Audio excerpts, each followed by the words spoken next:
Nous allons donc passer maintenant à la quatrième partie de notre tutoriel sur Excel au travers d'une analyse FMD de l'encaisseuse. Donc, analyse FMD qui est une analyse de fiabilité, maintenabilité, disponibilité. Tout d'abord, nous allons créer le tableau dont nous avons besoin.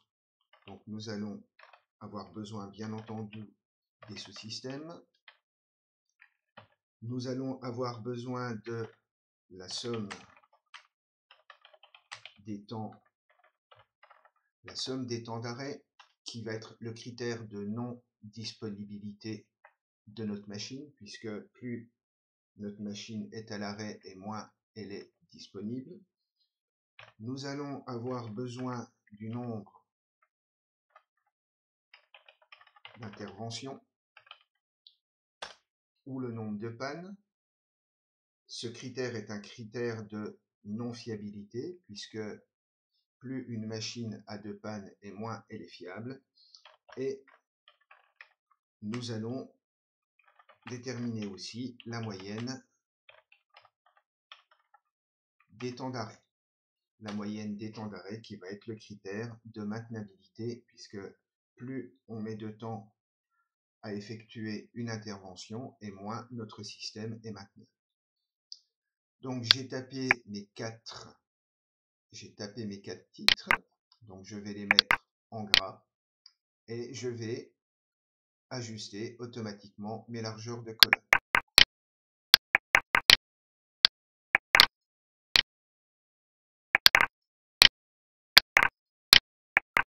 Voilà. Donc je vais refaire la procédure pour récupérer les sous-systèmes depuis l'historique. Donc je vais sur l'historique et travail demandé. Je clique sur ma première case en dessous de mon titre sous-système et j'appuie sur CTRL majuscule flèche vers le bas pour sélectionner toute ma colonne. J'appuie sur CTRL-C pour la copier. Je retourne sur mon onglet Analyse FMD et en appuyant sur CTRL-V, je colle ma colonne. Je sélectionne entièrement ma colonne des sous-systèmes par CTRL majuscule bas et je vais sur le menu Données, supprimer les doublons. Je continue avec la sélection en cours. Ma colonne a bien une en-tête, donc je valide une première fois, une deuxième fois. Ensuite, pour déterminer la somme des temps d'arrêt par sous-système, je vais utiliser à nouveau la fonction somme-si. Donc j'insère une fonction. Alors, soit somme-si apparaît comme c'est le cas ici. Si elle n'apparaît pas, on fait une recherche en tapant somme-si. Et donc, je sélectionne ma fonction. Je me retrouve donc face à cette fenêtre où nous avons trois champs à remplir, la plage, le critère et la somme plage. Donc pour sélectionner la plage, je clique sur la flèche. Je vais dans l'historique et travail demandé. Et là, ce que je veux rechercher, ce sont tous les sous-systèmes qui vont commencer par la lettre A ou la lettre B ou la lettre C, etc. Donc je sélectionne ma colonne entièrement en faisant CTRL majuscule flèche vers le bas et je valide. Ensuite, en appuyant sur la flèche au niveau du champ critère, je vais sélectionner mon critère, donc ici qui est le sous-système A. Je valide en appuyant sur Entrée. Et enfin, la somme plage. Je clique donc sur la flèche en regard de cette somme plage. Je retourne sur l'historique et travail demandé. Et là, je vais prendre mes temps d'arrêt machine. Donc je me place sur la première cellule en dessous du titre. J'appuie sur CTRL majuscule, flèche vers le bas. Et je valide par entrée. Je valide une dernière fois en appuyant sur OK. Et maintenant, je peux recopier ma cellule vers le bas. Donc maintenant, je vais chercher mon nombre d'interventions par sous-système. Pour cela, je vais faire appel à une autre fonction qui est la fonction nb.si. Donc je me place sur la première cellule en dessous de mon nombre d'interventions.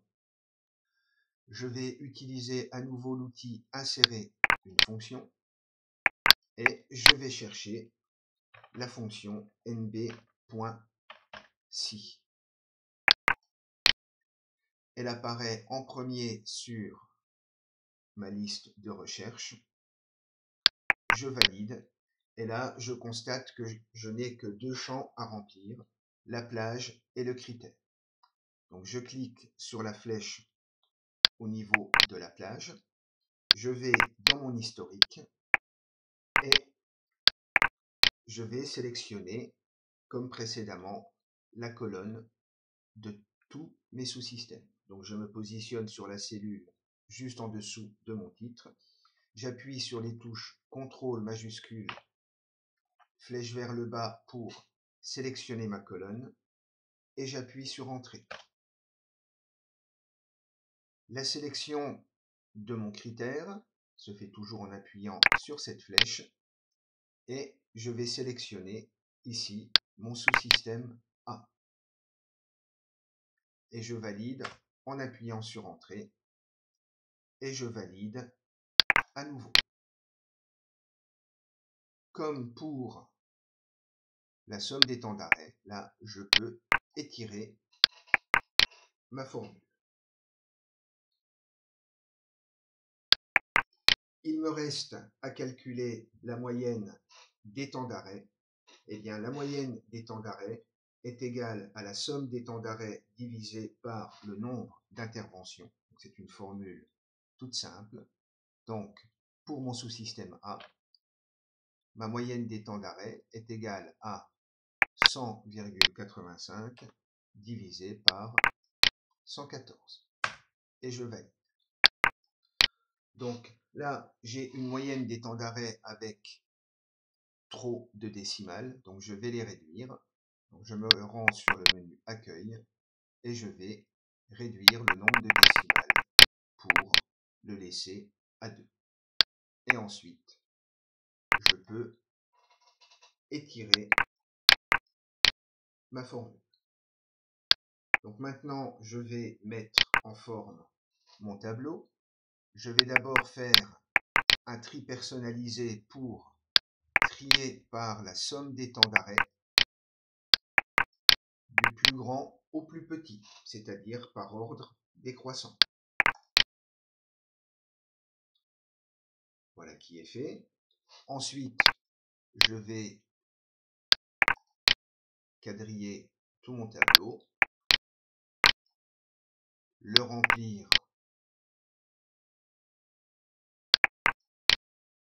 en jaune par exemple pour les temps, et puis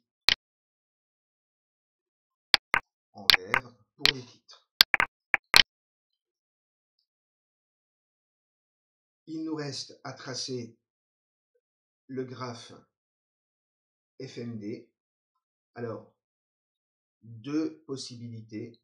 Soit on fait trois graphes différents, soit on fait un graphe où on regroupe sur le même graphe les trois critères. Donc je vais vous montrer les deux possibilités.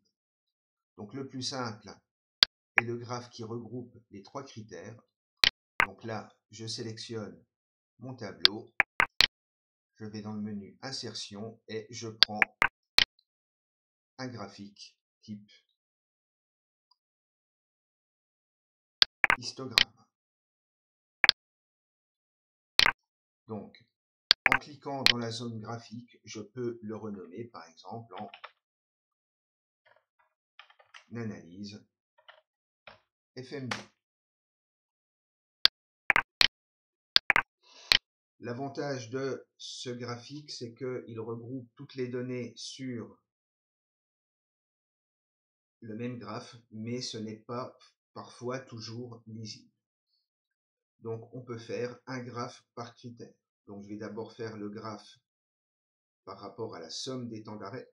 Donc là, je sélectionne ma colonne des sous-systèmes et ma colonne des temps d'arrêt. J'insère un graphique, toujours pareil, un histogramme 2D. Là, le titre est mis automatiquement. Ensuite, je sélectionne à nouveau ma colonne des sous-systèmes. En appuyant sur CTRL, je sélectionne mon nombre d'interventions. J'insère un graphique.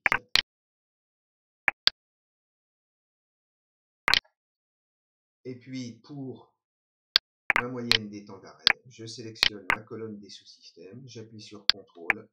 Je sélectionne ma moyenne des temps d'arrêt. Et j'insère toujours le même type de graphique. Voilà. Deux possibilités. Donc après, par exemple, si je prends celui-ci, on peut bien entendu les mettre en forme comme on le souhaite. Comme ça, par exemple. Voilà pour ce qui est de l'analyse FMD. Donc, ce que l'on peut constater, c'est que c'est le sous-système A qui cumule le plus de temps d'arrêt, donc c'est lui qui pénalise le plus la disponibilité. C'est essentiellement un problème de fiabilité, puisque c'est lui qui cumule le plus grand nombre d'interventions. Et si je retourne dans l'analyse des coûts, c'est aussi le système A qui coûte le plus cher en termes de coûts de maintenance. Voilà pour cette quatrième partie sur le tutoriel Excel.